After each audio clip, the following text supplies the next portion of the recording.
Movie की शुरुआत में हमें एक पार्टी का सीन दिखाया जाता है जहां पर एलिस नाम की लेडी अपने दोस्तों के साथ मौज मस्ती में लगी हुई थी, मगर उसकी ये हरकत लूसी नाम की लड़की को पसंद नहीं आती है क्योंकि एलिस असल में लूसी की भाभी है जो उसके भाई को बिट्रे करके दूसरे मर्दों के साथ टाइम बिताया करती है। तो लूसी एलिस से तंग आकर अपने भाई जैक के पास चली जाती है। ऑब्वियसली वो लूसी की चुगली करना चाहती है, मगर अब जैक इस बारे में सुनना नहीं चाहता था क्योंकि उसकी नजर में लूसी रिश्तों में दरार डालना चाहती है। तो लूसी उसे टोंट करने लगती है, माना कि तुम एलिस पे भरोसा किया करते हो, मगर एक बार तुम्हें चेक कर लेना चाहिए। जो बात सुनकर जैक भी सीरियस हो जाता है क्योंकि अब तक उसे भी अपनी वाइफ पर शक हो चुका था। तो वो अपनी गन निकालकर एलिस का वेट करने लगता है। ऑब्वियसली वो एलिस को इंटेरोगेट करना चाहता है। जल्द ही एलिस भी यहाँ आ जाती है जिसने जैक की सेफ में रखे हुए पैसों को नोटिस कर लिया था। ऑब्वियसली इन पैसों को देखकर एलिस की नीयत बिगड़ चुकी है जो अब इन पैसों को चुराकर अपने आशिक के साथ भागना चाहती है। इस बात से बेखबर कि जैक को उस पर शक हो चुका था। तो जैक लेडी को धमकी देने लगता है कि अगर तुम्हारा किसी के साथ चक्कर हुआ तो यकीन मानो एलिस, मैं तुम्हें जान से मार डालूंगा। जो बात सुनकर लेडी काफी ज्यादा डर जाती है क्योंकि अब वो भी इस रिश्ते से तंग आ चुकी थी जो अब जैक को छोड़कर यहाँ से जाना चाहती है, मगर उसकी ये हरकत जैक को जरा भी पसंद नहीं आती है। साथ ही अब वो अपने वाइफ को इन्वेस्टिगेट करने के लिए प्राइवेट इन्वेस्टिगेटर को हायर करना चाहता है, जिसके बाद हमें रेगिस्तान का सीन दिखाया जाता है जहाँ पर एक आदमी किसी से बचकर भागने की कोशिश करने लगता है, मगर उसकी किस्मत काफी ज्यादा खराब थी क्योंकि उसका हंटर यहाँ आ चुका था। ये आदमी चार्ली वुल्फ है जो एक प्राइवेट इन्वेस्टिगेटर होने के साथ साथ कॉन्ट्रैक्ट किलिंग्स किया करता है, मगर वो अपने टारगेट को मार पाता उससे पहले ही उसे न्यू क्लाइंट का कॉल आने लगता है। सरप्राइजिंगली ये कॉल जैक का था जो चार्ली के थ्रू अपनी वाइफ के अफेयर को इन्वेस्टिगेट करवाना चाहता है। तो चार्ली उसे तसल्ली देने लगता है कि मैं अपना काम खत्म करके शाम तक वहां पहुंच जाऊंगा। जो बात सुनकर जैक के मन को भी तसल्ली मिल जाती है और फिर चार्ली अपने टारगेट को निपटाकर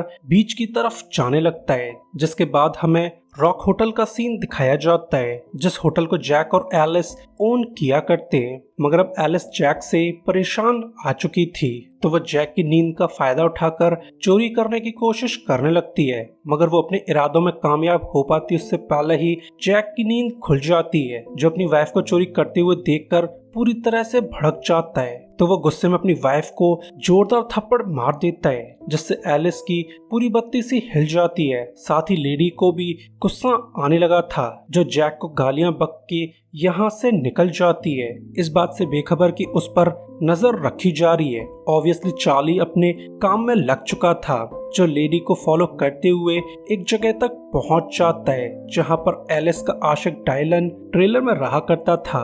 तो वो बंदा एलिस की हालत चेक करते हुए एडवाइस देने लगता है कि तुम्हें जल्द से जल्द डेंटिस्ट को दिखाना होगा, जिसके बाद इन दोनों के बीच मौसम बनने लगता है। ऑब्वियसली ये दोनों आशिक एक दूसरे की भूख मिटाना चाहते हैं, जिसके बाद इन लोगों के बीच घमासान युद्ध चालू हो जाता है, मगर इन्हें जरा भी अंदाजा नहीं हुआ था कि एक ठरकी कातिल उन पर नजर रखे हुए है जो सीक्रेट कैमरे के थ्रू पूरी वीडियो को रिकॉर्ड कर लेता है। ऑब्वियसली वो इस घमासान युद्ध की रिकॉर्डिंग जैक को देना चाहता है। जल्द ही लेडी और डायलन का मैच पूरा हो जाता है तो लेडी डायलन को सारा माजरा बताने लगती है कि जैक को हम पर शक हो चुका है। यकीन मानो जैक बहुत ही खतरनाक है जो कभी भी हमें मरवा सकता है। साथ ही एलिस अब तक डायलन के बच्चे से प्रेग्नेंट हो चुकी थी तो ये लोग कुछ सोच कर सिटी छोड़ने का डिसाइड कर लेते हैं, मगर ये काम काफी मुश्किल था क्योंकि न्यू लाइफ की शुरुआत करने के लिए उन्हें पैसों की जरूरत थी।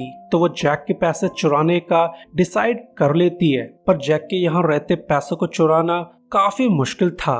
मगर तभी जैक को चार्ली का कॉल आने लगता है जो ऑब्वियसली जैक को मिलकर वीडियोस दिखाना चाहता है। तो जैक एलिस की कार लेकर चार्ली से मिलने चला जाता है, इस बात से बेखबर कि उसकी वाइफ पैसों को चुराना चाहती है। जिसके बाद एलिस चुपके से जैक की सेफ से पैसे चुरा लेती है। ऑब्वियसली वो इन पैसों को लेकर डायलन के साथ भागना चाहती है। वहीं दूसरी तरफ जैक चार्ली से मिलने पहुंच जाता है, मगर चार्ली का गिफ्ट उसे पसंद नहीं आता है क्योंकि वीडियो में उसकी वाइफ किसी और ही आदमी के साथ लगी हुई थी जो वह जैक से सहन नहीं हो पाती है और अब वो कैसे भी करके एलिस को मरवाना चाहता है, जिसके लिए वो एलिस का किलिंग कॉन्ट्रैक्ट चार्ली को दे देता है, ये कहते हुए कि तुम्हें $1 लाख के बदले मेरी वाइफ को मारना होगा। जो बात सुनकर चार्ली काफी ज्यादा सरप्राइज था, तो वो बंदे को एडवाइस देने लगता है कि तुम्हें इतना ज्यादा गुस्सा होने की जरूरत नहीं है, रिश्तों में तो ये सब चलता रहता है। जो बात सुनकर जैक की पूरी तरह से सनक जाती है,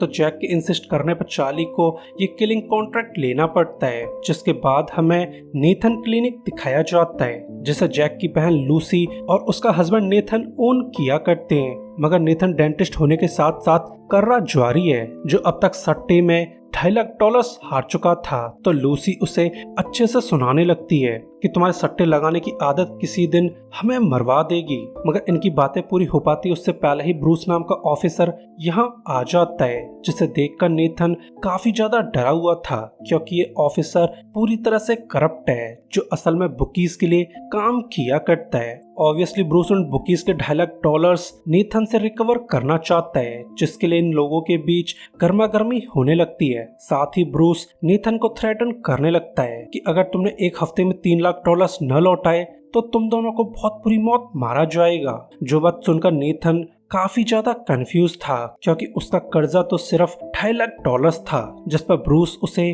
टॉन्ट करने लगता है कि अब ये मैटर मेरे हाथों में आ चुका है, जिसके लिए तुम्हें $50,000 एक्स्ट्रा पे करने होंगे। जो बात सुनकर नेथन काफी ज्यादा अपसेट था, मगर फिर भी लूसी उसे तसल्ली दिलाने लगती है कि हम एक हफ्ते में सभी पैसे लौटा देंगे। जो बात सुनकर ब्रूस काफी ज्यादा सरप्राइज था, मगर फिर भी वो यहाँ से चला जाता है। मगर अब तक लूसी पूरी तरह से टूट चुकी थी, जो नेथन को वार्निंग देने लगती है कि अगर हमें पैसे चुकाने हैं तो हमें इंश्योरेंस का मनी क्लेम करना होगा। जो बात सुनकर नेथन भी सीरियस हो जाता है।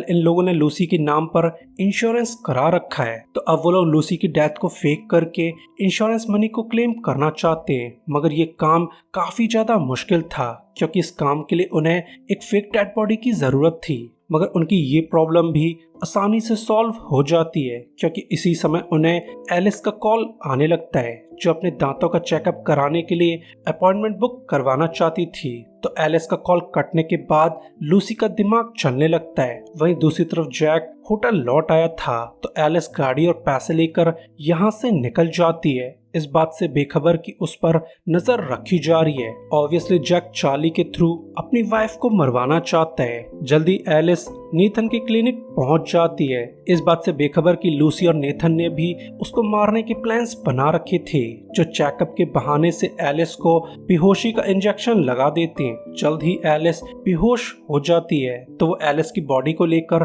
कार में डाल देते हैं। ऑब्वियसली वो एलिस को कहीं दूर ले जाकर ठिकाने लगाना चाहते, इस बात से बेखबर कि उनकी सभी एक्टिविटीज पर नजर रखी जा रही है। साथ ही चार्ली उनके क्राइम्स के फोटोज भी क्लिक करने लगता है। ऑब्वियसली वो काम खत्म होने के बाद इन लोगों को ब्लैकमेल करना चाहता है, जिसके बाद लूसी एलिस की कार लेकर एक सुनसान जगह चली जाती है, जहां पर ये लोग एलिस और उसकी कार को ठिकाने लगाना चाहते थे। मगर उनकी किस्मत काफी ज्यादा खराब है क्योंकि वो लेडी की बॉडी को कार में रख पाते उससे पहले ही एलिस की कार चालू हो जाती है, जो उनके कुछ कर पाने से पहले ही पानी में कूद के सुसाइड कर लेती है। तो ये सब देखकर लूसी बहुत ज्यादा दुखी थी क्योंकि अब उन्हें अपने प्लान्स बदलने होंगे। तो वो लोग एलिस को ठिकाने लगाने के लिए दूसरी जगह पर चले जाते हैं, इस बात से बेखबर कि एलिस को अब तक होश आ चुका था, जो मौके का फायदा उठाकर नेथन के खोपड़े में अपना पाना मार देती है। ऑब्वियसली वो ऐसा करके यहाँ से भागना चाहती है, मगर लूसी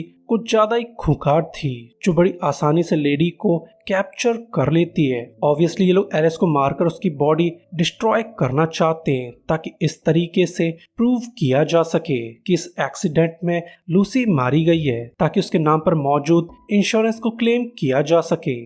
तो वो लोग एलिस को कार में डालकर उसे खाई में धकेल देते, मगर उन्हें जरा भी अंदाजा नहीं हुआ था कि आखिरी मोमेंट पर एलिस को होश आ जाता है, जो जैसे तैसे करके अपनी जान बचा लेती है। वैसे ये सब सीन चार्ली ने भी देख लिया था, जो अब मिशन पूरा होने के बाद पैसे लेना चाहता है, मगर जैक के पैसे तो एलिस ने चुरा लिए थे।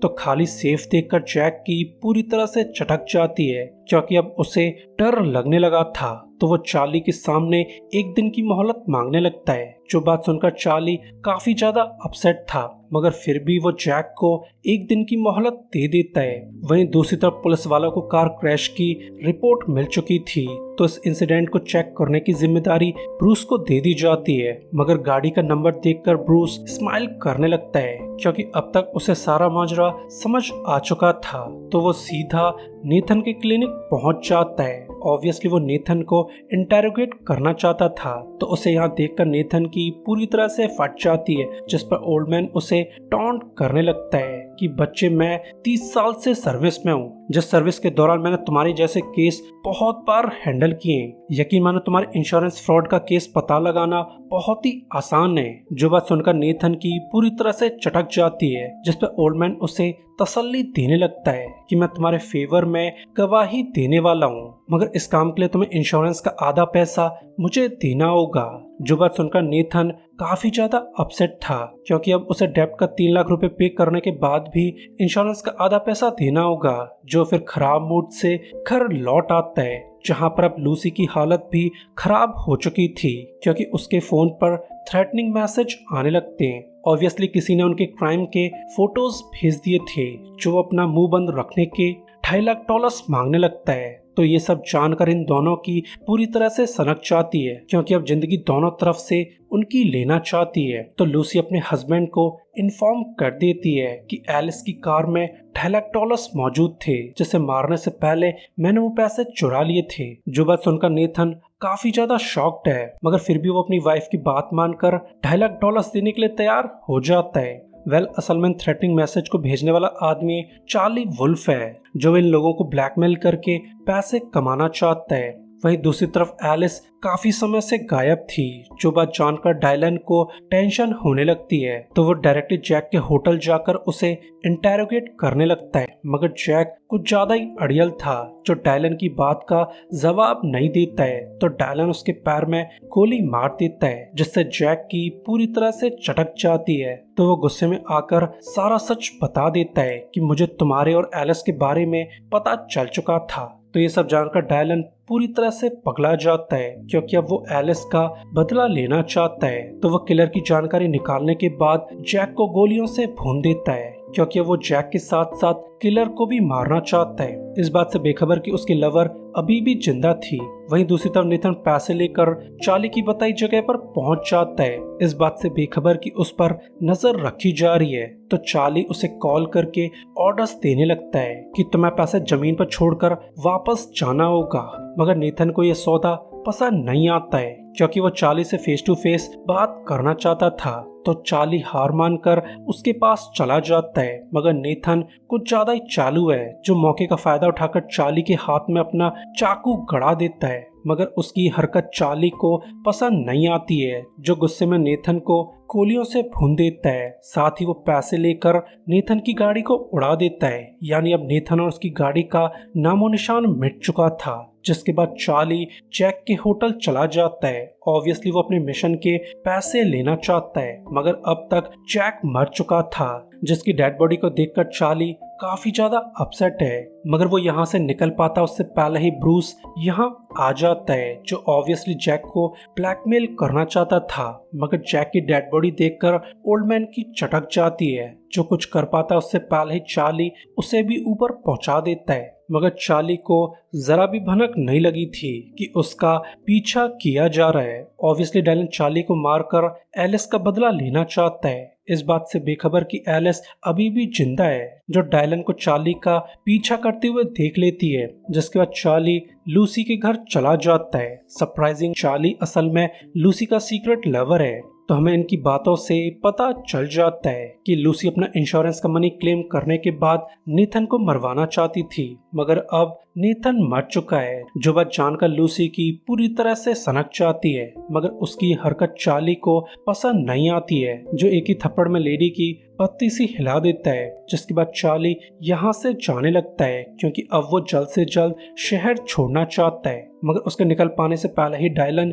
यहाँ आ जाता है, जो ऑब्वियसली एलिस की मौत का बदला लेना चाहता है। तो चार्ली उसे समझाने की कोशिश करने लगता है कि यकीन मानो एलिस की मौत में मेरा जरा भी हाथ नहीं है। जो बात सुनकर डायलन कंफ्यूज होने लगता है, मगर लूसी कुछ ज्यादा ही चालू थी, जो बंदे को झूठ बोलने लगती है कि ये आदमी एक प्रोफेशनल किलर है जिसने जैक के पैसों के लिए एलिस को मारा होगा। तो ये सब जानकर डायलन की पूरी तरह से सनक जाती है, मगर इस समय वो डिस्ट्रैक्ट हो चुका था, जिसका फायदा उठाकर चार्ली उसका हाथ हिला देता है। तो डायलन की चलाई हुई गोली चार्ली को लगने के बजाय लूसी की खोपड़ी खोल देती है, जो देखकर डायलन काफी ज्यादा अपसेट था क्योंकि अब उसके हाथों एक इनोसेंट लेडी मर चुकी है। साथ ही चार्ली ने अब उसे गन पॉइंट पर ले लिया था, मगर वो डायलन को मार पाता उससे पहले ही एलिस यहाँ आकर चार्ली पर हमला कर देती है, जिससे इन लोगों के बीच तगड़ी वाली फाइट चालू हो जाती है। मगर एलिस के हाथों में एक बड़ा सा हथौड़ा मौजूद था, जिसके थ्रू वो चार्ली की बुरी तरह की मार लगाने लगती है। साथ ही अब चार्ली पिटते पिटते छत से गिर चुका था, जिससे अब चार्ली की हालत बद से बदतर हो जाती है, जिससे अब चार्ली जल्दी मरने वाला है। यानी अब इस लड़ाई में एलिस और डायलन के प्यार की जीत हो चुकी थी। तो वो पैसों को लेकर यहाँ से निकल जाते हैं। ऑब्वियसली वो किसी दूसरे शहर में न्यू शुरुआत करने वाले थे, इस बात से बेखबर कि चार्ली पेट में सरिया घुसने के बावजूद अभी भी जिंदा है। और इसी के साथ ये मूवी एंड हो जाती है। सो गाइस, वीडियो के लिए लाइक और सब्सक्राइब कर दीजिए।